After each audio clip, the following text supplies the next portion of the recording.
at the core of human beings, we want to be useful to something, right? But then I think the thing kind of came to me like where it was a moment in my life where I had to really kind of ask myself, what am I doing? Right? I looked around my life and things wasn't going the way I planned. It's like my life just wasn't there. I feel like I wasn't being a father I could be. I wasn't being a husband. I feel like I could do more and do better. Something was not working in my life. Real estate is something that people is tangible. People understand. I live in a box. People pay me. I live in a box, right? And people pay me to live in a box. I think that concept is easier to understand for people to actually invest. So that's why I've been on. That's why I kind of went bullish on real estate. How much money did you make back then? How much money were you making as a wholesaler? And how much income are you bringing in per month right now? So back then, I was making. I was a E4. I was a specialist in the army, right? And that was between 2010 2024. So I probably making probably maybe about 3,000 a month, if that. E4 specialist combat medic making $3,000 per month to this number, which is 20,000 plus, the passive income that you're getting. That's awesome. And you did it in how many years? Hello and welcome to Bigger Life Podcast. This is your host, Ray Bansel, and today we have a very special guest with us, Cornelius Cannon. Cornelius is a seasoned multifamily real estate investor, entrepreneur, and crowdfunding expert. And he's the CEO of Crowdfund My Deal and the founder of trycrowdfunding.com. He is dedicated to helping real estate investors raise capital through crowdfunding. And today, we'll dive into his journey, strategies, and insights on growing wealth in real estate. Cornelius, welcome to the show. How are you doing today? Man, I'm doing amazing, man. Thank you, Ray, man. Thank you for having me in this platform. I was saying earlier, like I think that's one of the secret gifts of being on social media now or online. You can ask people for a lunch date by saying, "Hey, just come on my podcast." Right? I love it, Yeah, man. Thank you for especially, doing it. and as you rightly said, it's a give relationship because not only that Right. we are just talking and getting to know each other and learning from your experiences and my experiences and so forth, but we are also giving it back to the Right. audiences so they can make sense of things what they can, right? 'Cause I think that you said because of I think that in this world we always think like we're different, right? I'm not saying we all special no we all are special snowflake, we all different as well. But I do think that there's so many similarities in being human and being the same struggle, the same desires, right? I think we have the same core desires that we all want, right? We all want I think my thing, I think we all want to do well and make good, right? We all want to it's not we all want to provide and be I say have value, and value is nothing but another term for being how useful, right? I think at the core of human beings we want to be useful to something, right? So I think that Absolutely. so I think that's one of the key things of this. Yeah, and the more you kind of give, the more kind of comes back. Correct. That's kind of my philosophy. So tell us a little bit more about yourself. So I know that you are into multifamily space. You do crowdfunding. So tell us a little bit more about from a real estate perspective. What exactly do you do? And we go from there. So I think like my journey has evolved, but right now is in crowdfunding. But I haven't always been in crowdfunding. To be honest with you, about a couple years ago, I thought crowdfunding was really strictly for like GoFundMe donations and things for small things like that. I know thought was actually can be for real estate, and actually it changed a little bit. It got a little more attractive because of the crowdfunding legal came from 1 million to 5 million. Now, so here you can do a lot. You can do a lot more with 5 million. Now with real estate, how I apply real estate because of um when I started doing single family at first, right? I started out as a wholesaler. I was one of them guys. I was one of them guys going out 3 o'clock in the morning, hanging a sign saying we buy houses. That I was that guy who put bandit signs all the neighborhood. We buy houses, and I did pretty well with it. You know, we got I got to a firm and we started doing like 50 deals a month. I mean, we was had a team. We were rocking and rolling. But then I think the thing kind of came to me like where it was a moment in my life where I had to really kind of ask myself, what am I doing? Right? I looked around my life and things wasn't going the way I planned. It's like my life just wasn't there. I feel like I wasn't being a father I could be. I wasn't being a husband. I feel like I could do more and do better. Something was not working in my life. And I tell people on my two favorite G's. I went to God and got to me to Google. And I started start Googling stuff like how to get financial freedom, wealth, and stuff everybody keep thinking about, and so forth, right? I was kind of done with the get rich quick thing, but I didn't want to be broke no more. I was like this dude, like I'm tired of working hard and not really enjoying life the way I feel like I should enjoy life. And in that search, it kind of got me to a thing called financial freedom, right? Financial freedom, and it was financial freedom with multifamily investing. And the concept was very simple. It was basically saying you find a good deal, make sure the numbers work, then raise capital and get people to help you out with the process. Now, at the time, I knew about single family. I knew about buying a house, but I didn't understand this term about syndication or buying these big multifamily apartments, right? And my mentor told me that it's similar, just like buying a house, right? When you buy a house, let's say a house costs $100,000, right? So you may go to a bank and get a loan, like everything else, get a loan for about 80%. They get $8,000 of you to come out with a down payment, right? Apartments, commercial building, same concept. Let's say, but it costs $1 million. Now the bank will give you 80%, so $800,000. So now it's up to you to come with the rest, $200,000. Now you may get it yourself, but you may not. But you also do a term called syndication. It's a fancy way to means bring together. So you bring away all a couple of investors. Hey, you got 100,000, you have 100,000. You kind of come up with the $200,000 you need. Y'all blend together and y'all each own the apartment complex and y'all share the ownership of the rental income, right? Now that was great. That sounds great. However, I didn't have a lot of people who have $100,000 to give me, right? So in this space, in this space, the legal term is called accredited and non-accredited investor, right? I didn't know a lot of not high net worth individuals. So and also the people who were high net worth, it seemed like everybody was going to them, like they the hot girl on the party, right? They can choose any guy they want to, and like because they can choose any day they want to, I choose my deal. So in that concept, I was going that way, but I feel like how is that a better way to do so? And the concept kind of came with doing crowdfunding. Crowdfunding basically means you can gather large sum of money with smaller amount of smaller amounts. And the thing about it is now the max is 5 million, but you can combine it with other things as well. But it's 5 million, and people say, well, I want to deal with a lot of small amounts. But the secret of it is you determine what a small amount is, right? So I mean, so if you want to start at $1,000, you can start at $1,000. You can start at because we got some people on our portal doing the minimum is $20,000 or $40,000, right? And the key is because of now people can use their IRAs or 401ks to invest in real estate, right? And like that's and I think that with so many opportunities, like you said earlier about real estate, right? I think real estate is something that people is tangible. People understand. I live in a box. People pay me. I live in a box, right? And people pay me to live in a box. I think that concept is easier to understand for people to actually invest. So that's why I've been on. That's why I kind of went bullish on real estate. Sorry, I'm at a zone where we are doing the renovation at the same time. In other So words, that was my contractor. Yeah, this was a good. You yeah, know I what? was trying to talk. In I was trying to talk more as you're doing, so I'm trying to help you out. no. Yeah, perfect, awesome. But tell you what, in 2017, I believe, or 2016, I filed for a patent, provisional patent for crowdfunding in real estate. Mm, At the time, my thought process with that was I'm going to link it with blockchain, mm-hmm, like, and mint a coin. mm-hmm, So that way, the value of that coin is linked to the real asset. mm-hmm. And the concept was, I still have the domain name for that. R real RSAIO, Yes. real estate secured assets investment option, something like that. Okay, I still have it, and we did file the patent, but then I got so busy with my job, with my W-2, and I just could not do it.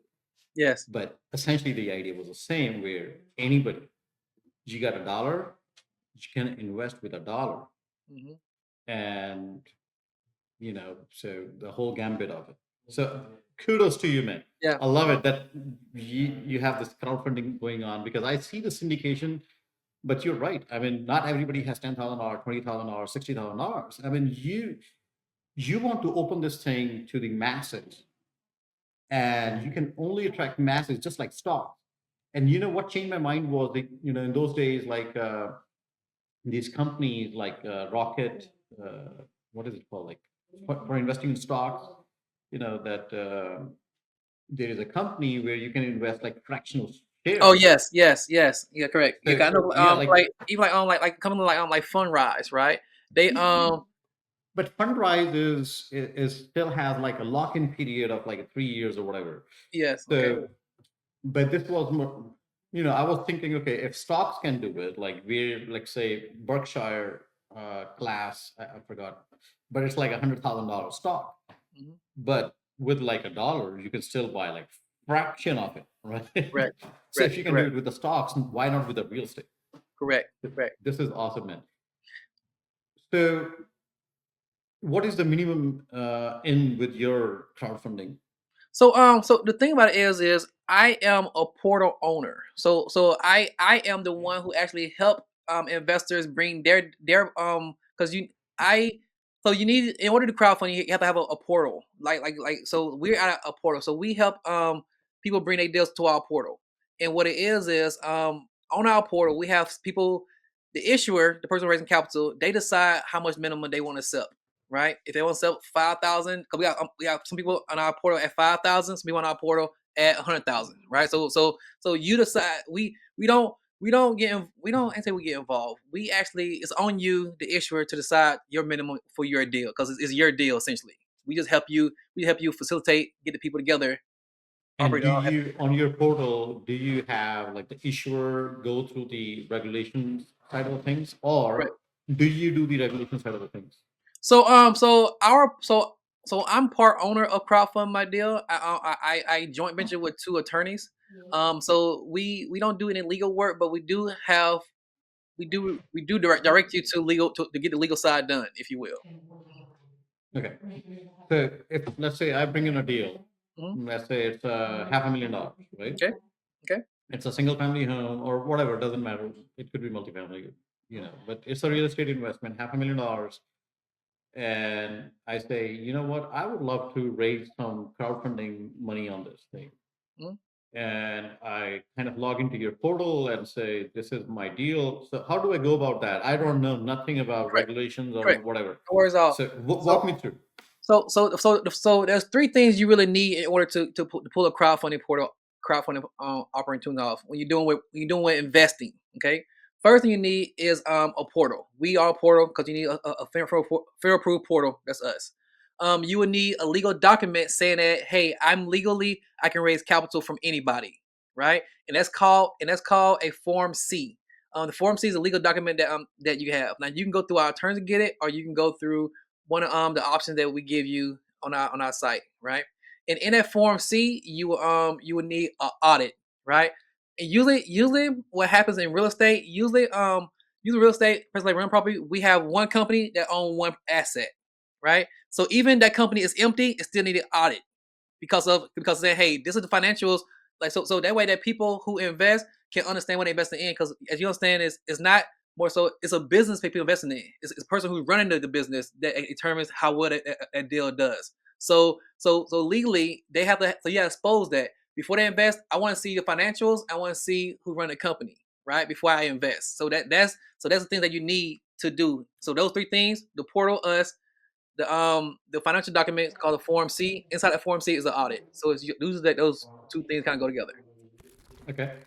Now let's talk about timelines and cost Mhm, to do it. mhm, So can you break down what does each process takes from a correct. timeline standpoint and from a cost standpoint? Mhm. So the longest thing is basically gathering the data, right? Because like say if you came and say, hey, I have a deal, I have an offering, I want to raise capital and so forth, right? So first thing we'll do is we ask you, do you have a company? You have a company created for your let's say 123 Main Street. 123 Main Street is owned by 123 Main Street LLC, right? Or Ray owns that. So example, do you have a company? If you do, great. Now we are audited. We got to get that company audit. Audit takes about 2 or 3 days, according to basically it's an empty audit. It look like it's like, hey, bam, bam, bam. It's a brand new company. It's empty. Usually about 24 hours, 48 hours, according to the CPA, right? On the audit. Now is the Form C formation. They if you got everything, they can do about less than lawyers probably can do it. Some take 4 weeks, some take 10 days, according to all the documents that you give to them, right? because they ask about you and so forth. Then after that, we file it. We file it. Take about 2 or 3 days to file it. So altogether, you can have it done less than 2 weeks, right? If you get everything done. But that's being conservative. I mean, you can go faster according to you got everything, but the thing that we can control is um so once we get everything done, we give you a website and basically a portal. So that way that if you so and the way we raise capital is usually through online and through events. So you have your own page that say, hey, this is Ray Deal for 123 Main Street. These are details. Invest here in the portal, right? And what we do differently than other portals, we set with you and kind of create a capital raising campaign. How are you gonna get the capital? Let's plan out day one, day two, day three, in order to get all your funds. We plan out capital, give you resources, in a way that help you be successful in the process. Now let's talk about the cost here, and then Okay, we'll come back to the process how sure, you are different. So, for sure. an investor, what's the cost for the audit? What's the cost for the uh, Form C, and then Mhm. what's the cost for your platform? So our platform, we have a $1,000 onboarding fee. They have your website and your portal, so forth, right? Then we have a 2% of every audit capital that's been raised in a portal. That's the main thing. That's what we charge. Onboarding fee and 2% on the back end of audit capital that is raised. Um, now now, from there, if you need an audit cost about $1,000, $1,500 to $1,000 for a brand new company. That's as we've seen before, right? A Form C, some attorneys got 6,500. Some attorneys we've seen do it for 3,500, right? And be transparent out there. Who those who cost efficient? There are softwares out there that do Form C, and you can do it yourself. I mean, go to the software like softwares out there. You can Google Form C formation. They can do it for you, right? We don't get involved. We don't get too heavily involved in that, but those are costs outside that. And that's really it. Those couple components is you need. So you can get it done less than $10,000. Okay, awesome. So it costs you $10,000. Now, let's talk another aspect of it, right? So if I am doing both the things, I have a deal where I'm gonna be raising crowdfunding monies, and also I'm gonna do a debt financing with a bank. How do you go about that? So is there a particular order that you should go, like raise your 20%, or you not raise, but you come up with your 20%, however you want to come up with, go to the bank, finance it, and then kind of raise the funds on the back end? Or do you raise the funds beforehand and then go to the bank? So how do you go about with these deals? How do Right, banks kind of look at it? right. Because obviously you want to, from a selling standpoint or from a purchasing standpoint, you have to raise 100%, whether it's debt or equity. Mhm. So our thesis is that collaboration start before you get a deal, right? It's basically two parts. It's basically you creating a list and getting a list to give you money, right? So before you think about getting a deal, we say today like right now you're building your list. You build a list of audience, people who want to invest with you, your friends and family. You start making noise about, hey, I invest in real estate. Y'all invest in real estate. Talk to me more. So you can even do something called test the waters.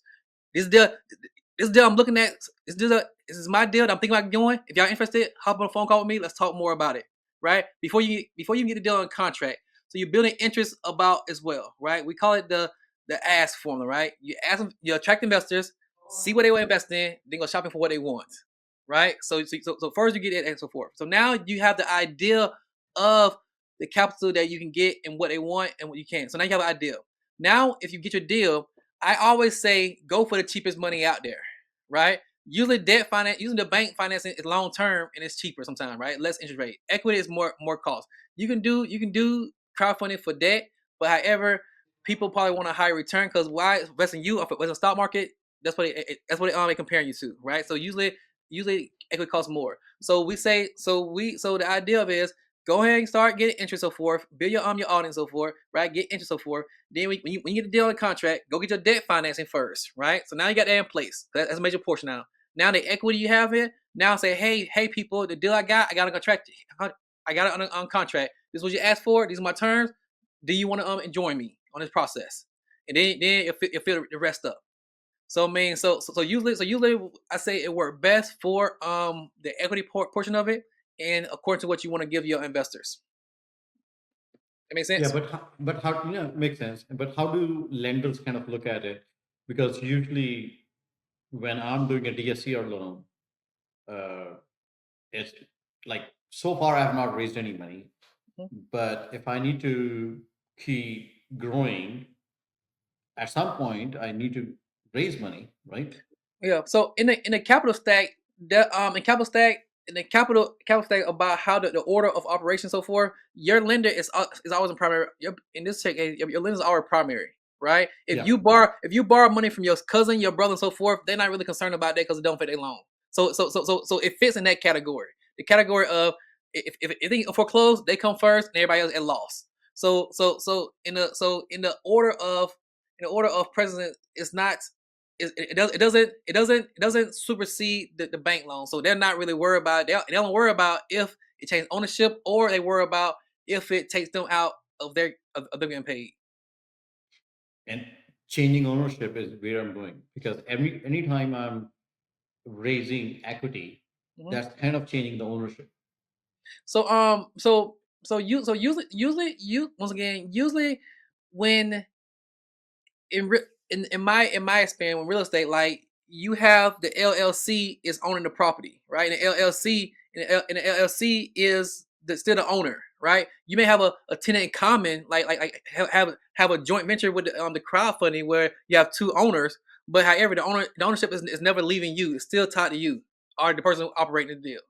You know what I'm saying? So the bank Okay. is still so the bank is still had the person still online. So nothing really changed. Is that hey, I'm sharing my responsibility with this other company as well, or Yeah. a co-signer, if you will. Yeah, co-signer. Okay. Makes sense. That's something that I think you and we need to talk offline Yeah, no to, problem. No, I mean, to get into this. like, those are great questions. So, I mean, so those are great questions, and be fair with you. Like my experience in crowdfunding has only really been with doing multifamily properties. So that's what I mean, apartment buildings. Yeah, and for the commercial loans, uh, based on my research, my experience, the debt financing on that is usually about what, 5 years?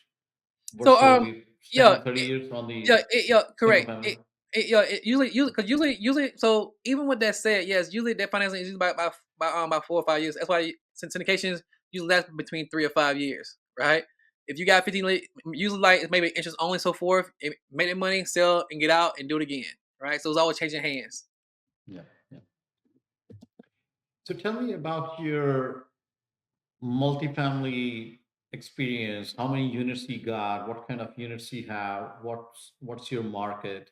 Where you're operating in? So tell us a little bit more about that side of the your Right. experience. So I started out going after um high class properties, like class A properties, like the downtown, the nice area, and so forth, right? But and by high, because once again, when I bought my program, that's what we knew buy the expensive properties. But then as I got more involved in it, I started looking for more, I say lower class properties, lower class. Like I say, I mean, I'm not sure if you well I do it like Like when Section I 8? so no, it's not. So I've well in apartments they identify apartments as far as classes. You have A class, B class, C class, D class, and people ask what's the difference, right? I always think in my head is A class. This is like your upscale stuff, the downtown. People who could buy a house but they choose to live in a home, right? I say like these are downtown, the upscale, so forth, all the amenities, so forth. B class, I call these are people like who's transitioning. They buy it's not as nice as A class, but it's not as bad. But however, they're looking to buy a home soon, or they can buy a home coming up, right? The family so forth, right? The C class, these are your working neighborhoods. Like you see a lot of workers there. Like typically they can't qualify to buy a house, right? This is the working class, right? In the D class, this is where you find the three P's: the pimps, prostitutes, and drug pushers, right? So I mean, so that's what so my idea was to kind of really. So then I realized that when you think about flipping houses, it's like you buy something cheap, make it beautiful, and sell it high, right? So usually that model works best when trying to go with C class properties, make it nice instead of the B class area, right? But usually it's the tenants that involve. So I start getting involved in that a little bit, right? But then once again, a lot of people start doing it. It's not that, but then once again, the issues start coming up with trying to get trying to eventually trying to like, how do I stand out in the sea of audience, right? How do I do something different, right? Then we start doing hotel conversion. Buying at the COVID, we saw a hotel was cheap. We started buying hotels and converting hotels into apartment complexes, right? So we started getting creative and doing things like that. And in the process, I realized that it became a challenge to raise capital, if you will, right? Because everybody doing the same thing as well. So that's where we started crowdfunding. So now I switched a little bit. My investment portfolio is a little different. Now we do a lot of community development programs. Cause it's not about the money anymore. It's now about community development. What I mean is, we just right now if you go on our site crowdfundmydeal.com, you will see a group called Three Keys. They're buying 233 units out in Las Vegas, and the whole purpose of it is to help people get out of prison and get back into society. So they homes dedicate to helping people get reestablished back to civilization, right? Those things. We got another hotel conversion up there with Dave Peters and them, they're doing senior living. They're taking hotels, cheap hotels, make it simple living because hotel has small units, so make it simple living Mhm.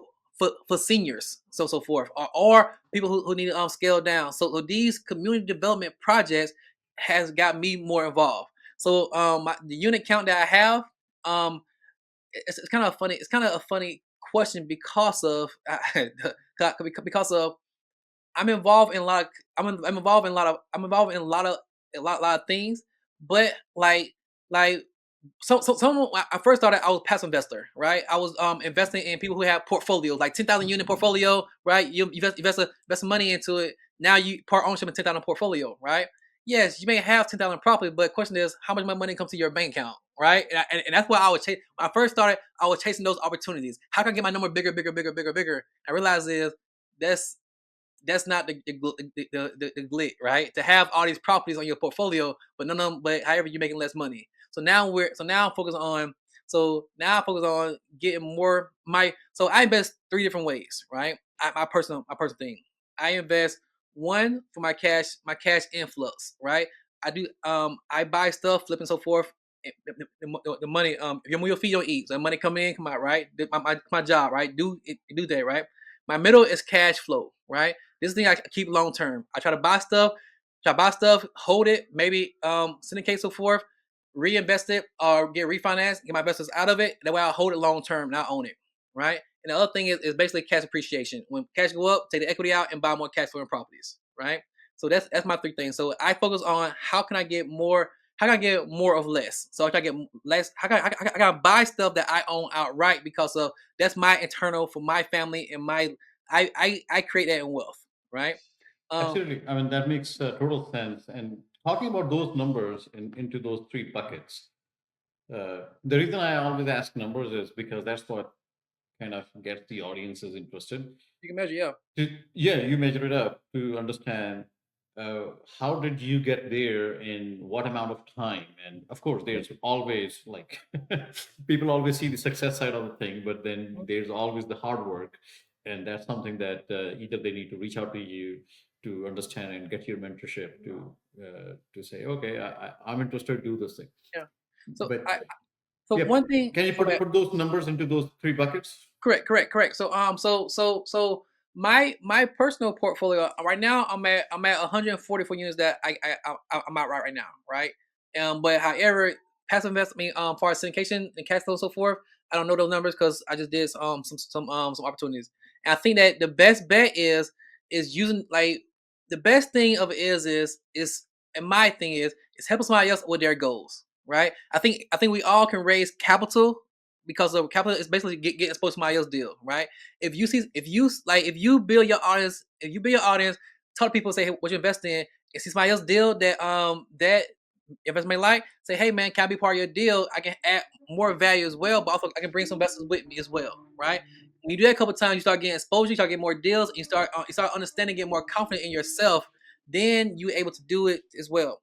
because I think that a lot of times with apartment complexes, right? Raising capital, people will ask, well, if it's so good, how much money have you invested, right? And a lot of times people feel like this, and like, well, I didn't invest no money at all into it because legally you couldn't because of once again, 98% of America is non-credit investor, right? 89%. So like you probably couldn't invest in the deals, or you probably have the $10,000 or $20,000 to invest.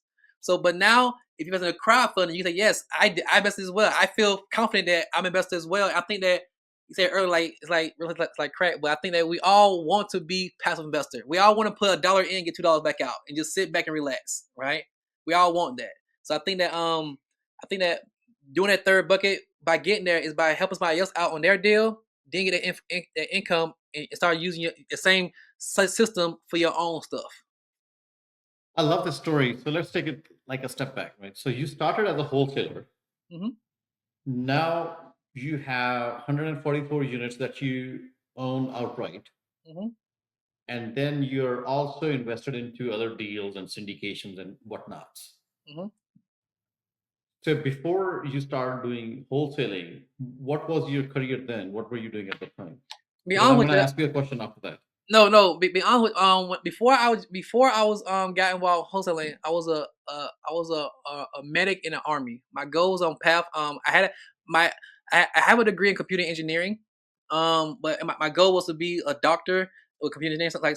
So then I said, well, engineering didn't work. So I said, well, I'm going back to school to be a doctor. And the army had a program where I can join with my degree, get some rank, be a medic, work with doctors, then advance to become a doctor in the army, right? But what really happened was we had a government shutdown when Obama. We had two of them. Couple man government shutdown. And the thing about it is as fair employees, they say that we didn't get paid. Wait a second. We got paid, but it's like your check is on hold until the government settle down. I'm like this. That whole job security like this. We're getting deployed. It's like we're not sure we getting paid. It's like that was just kind of just threw me off for a loop. Like I'm in the army trying to become a doctor, thinking I'm the most secure out there, and say like, well, nope, they arguing in the White House, we're not getting paid, and like this, like like So, so yeah. let's put it this way. How much money did you make back then? How much money were you making as a wholesaler? And how much income are you bringing in per month right now? So Because that's an back interesting story. I mean, this is your story is incredible. yeah, so I mean, so back then, so back then I was making, I was an E4. I was a specialist in the army, right? And that was between 2010 2024. So I probably making probably maybe about 3,000 a month, if that. Probably about 2,000, like $2,500. I'm not saying shit. It wasn't a lot because they gave you a lot of because I live I was living on base, and the base kind of take care of your rent for you. So like I was living off the barely needs, so forth, right? At the time we just, I mean, we wasn't getting rich at all. I mean, it was minimal. I mean, I gotta look and see, but I didn't check it. But it wasn't. It's a good question. I need to go check it now because that's a good question, right? Sure. Um, and even when I was wholesaling, um to be honest with you, it happened so fast. It was fast money. It was just money coming in, money coming. It was fast money because like we were doing deals and money coming in. And at the time, I wasn't really thinking about cash flow. I just think like we just make money, money's coming in. So I wasn't really good with money management. It just put out fire, put out fire, put out fire, put out fire, right? And now that we're growing, I mean, now that we're growing, man, I get a salary now because of the company growing so forth, and I get a part I get a part of the company revenue, right? So I mean, I mean, right now we're still in the start phase, but um, I'm I'm I'm I'm I'm content right now as far as income coming in right now. We're man, I made about a little over 20,000 a month. Right, it's not. I mean, of passive income from the company. So it's not passive, but it's not because we still growing. Right, And this is from your crowdfunding company, right? correct, But from you have the passive income that's coming from that 144 units. correct. And that 20,000, does that include that income from the 144 units or no? No, There you go. yeah, All right. So, because that's what we're saying. So the story is going from E4 mhm, as a specialist, what is it Yeah. called? In Specialist the army, yeah, intervenient? especially in the army, yeah, especially comeback medic. Yeah, combat medic. Okay. Yeah. Yeah. E4 specialist combat medic making $3,000 per month Mhm. to this number, which is 20,000 plus, the passive income that you're getting. Yeah. So, awesome. And you did it in how many years? Well, When did you 2000. quit the army? Yeah, it's like I quit the army in 2014, so it's been a journey. Yeah. 10 years. Hmm. Awesome, man. This Yeah. is incredible. This is awesome.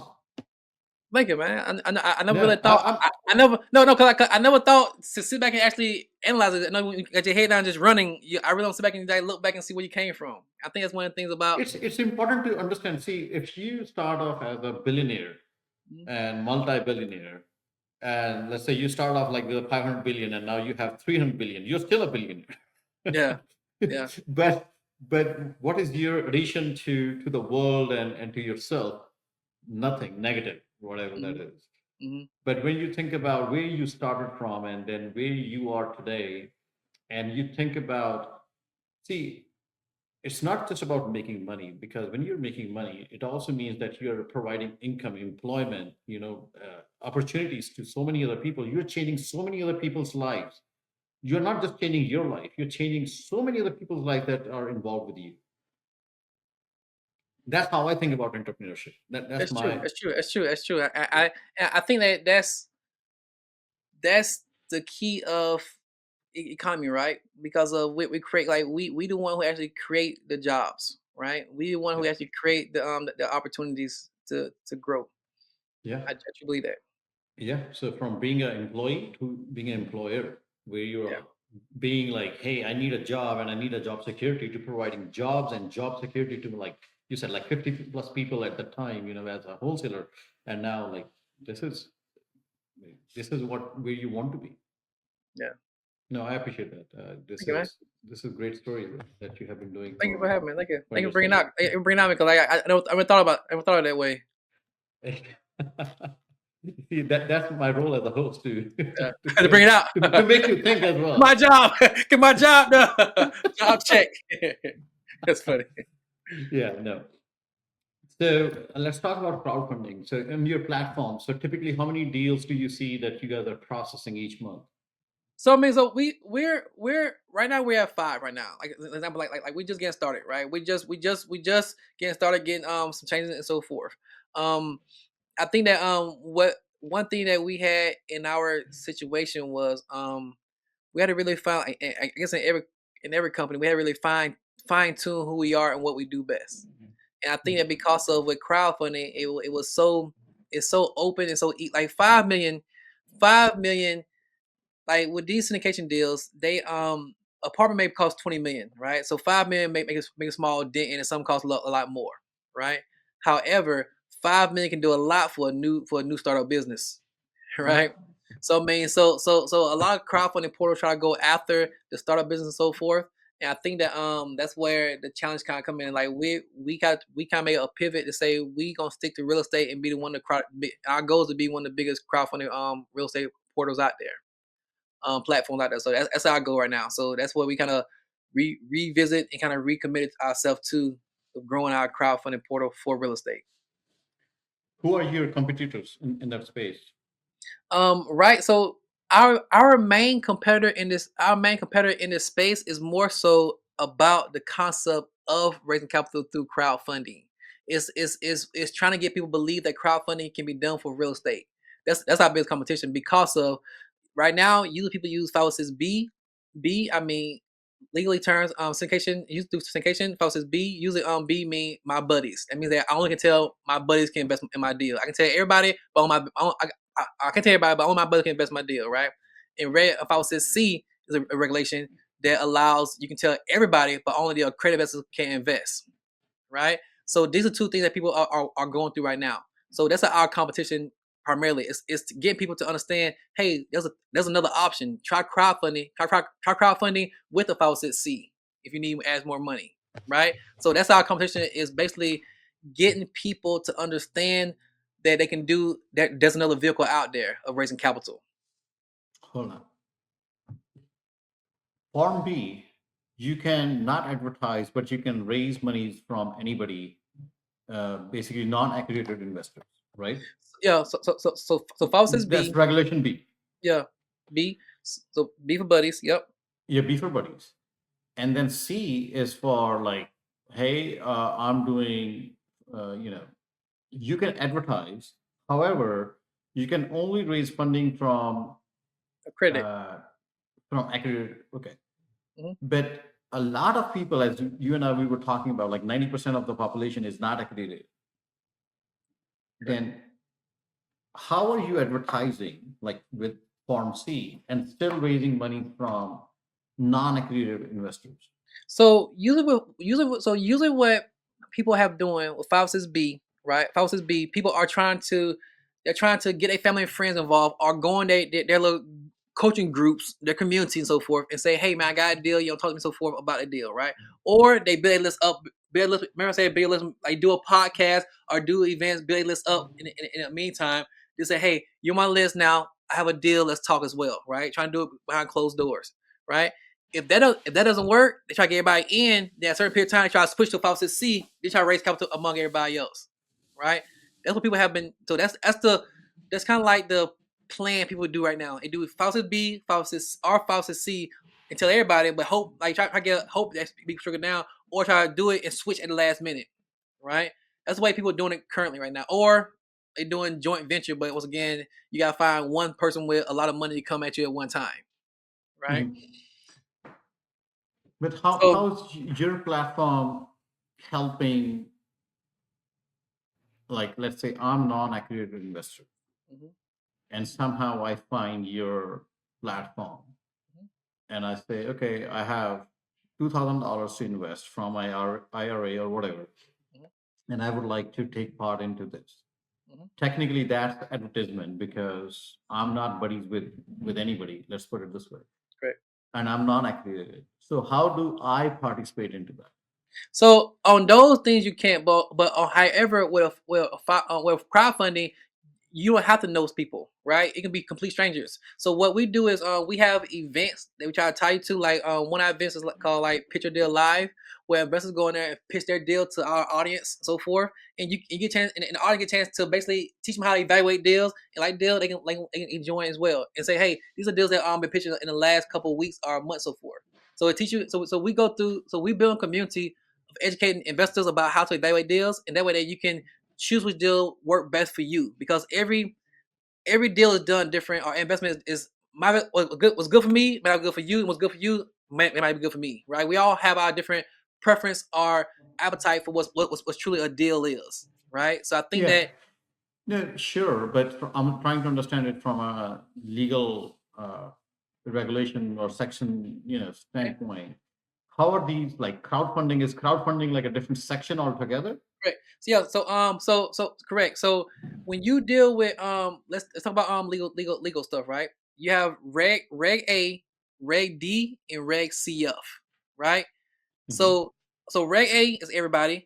Reg CF is everybody, but you limit to 5 million, right? Now Reg D, under Reg D, you have 506C and 506B, right? So I'm saying that so you're raising capital under with exception to the rules in the 506B. So with 506B of Reg D, I can raise with my buddies. 506C, I can under Reg D, I can raise from everybody. Now I can tell everybody on my credit they can invest. Now Reg CF will apply to a whole different regulation rules. Reg CF is Ah, different. oh, this is CF. This is Yes, Reg different. yeah, so Reg CF is regulated crowdfunding Okay. And within Reg CF, you can raise up to 5 million, per year. and you can advertise, Correct. and you can raise it from non-accredited. Correct. Awesome. Yeah, that's what I was trying to get to. So uh, I think that's the differentiator that, yeah, go ahead. Now go ahead. Go ahead. Okay. No, that's the differentiator that I think I was trying to figure out. Okay. So this is how we are doing it. So you rate you are raising capital under a whole different regulation. Yeah. Reg CF. Okay. And in terms of in the this complex regulatory world that we live in, where rules kind of keep changing and stuff like that.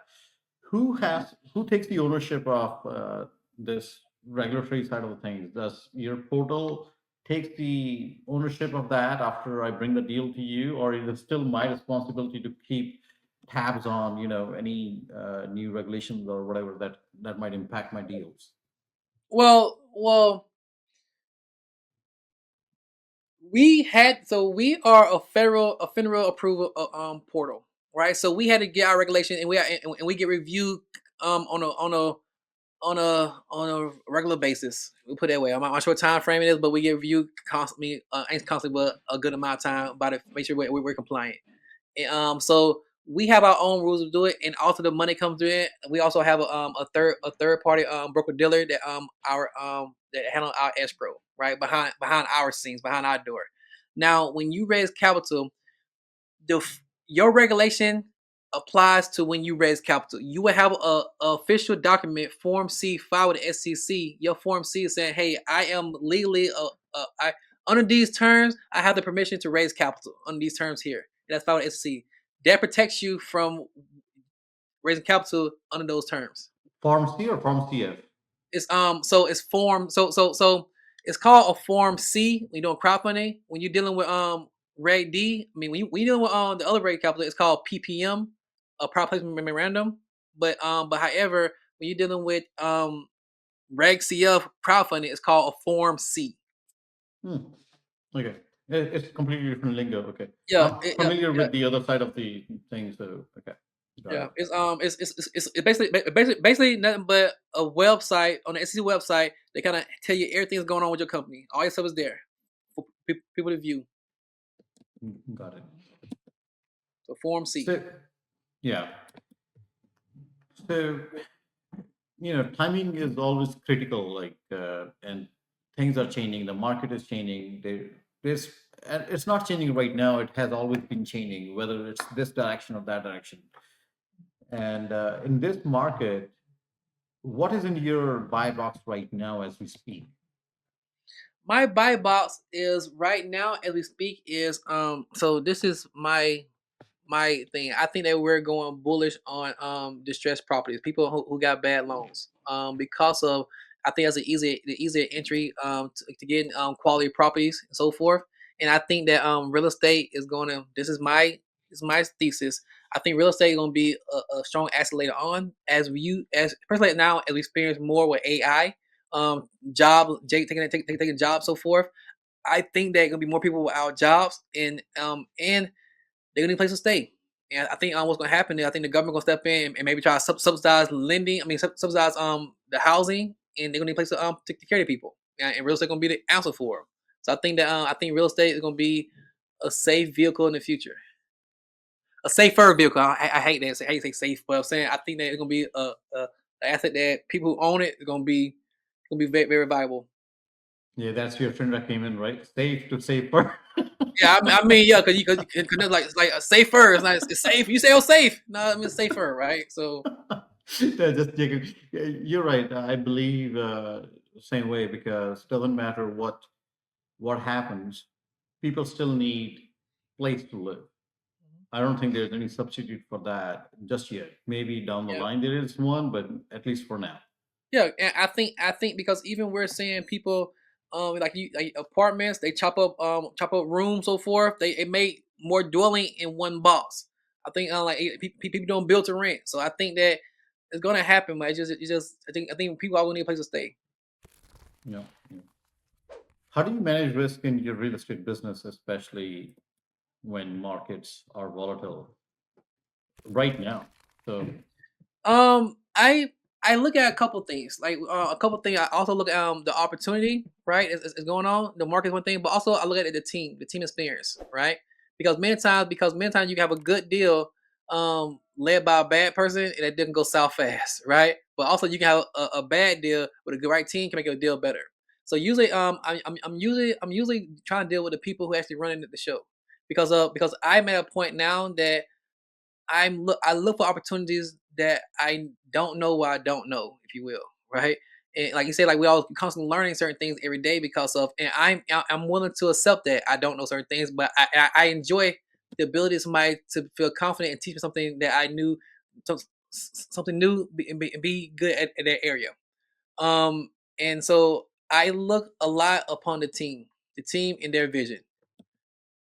Right. That's the main lever that I look for.